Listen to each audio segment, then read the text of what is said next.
बातम्या नवी मुंबईमधली मुसळधार पावसामुळे एपीएमसी मार्केटमध्ये काही काळ पाणी साचलेलं बघायला मिळालं होतं। वाशीमधल्या एपीएमसी मार्केटमध्ये 1 फुटापर्यंत हे पाणी साचलं, त्यामुळे वाहनांना सुद्धा काहीसा अडथळा निर्माण झाला।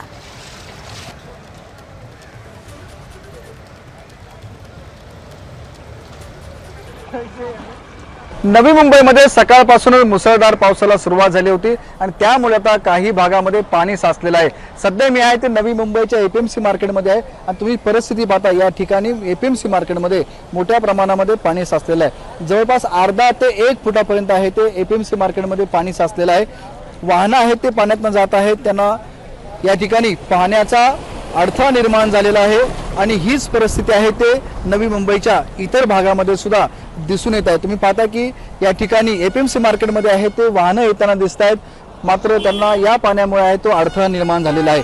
सध्या आपण पाहिलं की दुपारनंतर आहे ते पावसाने थोडीशी उघडीप दिलेली आहे, त्यामुळे साचलेल्या पाण्याचा या ठिकाणी निचरा होऊ लागलेला आहे। मात्र जर परत एकदा संध्याकाळच्या वेळेस मुसळधार पावसाने जर परत सुरुवात केली तर मात्र पाण्यात अजूनही या ठिकाणी पाण्याची पातळी आहे ती वाढ होण्याची दाट शक्यता आहे। विनायक पाटील, एबीपी माझा, नवी मुंबई। एबीपी माझा, उघडा डोळे बघा नीट।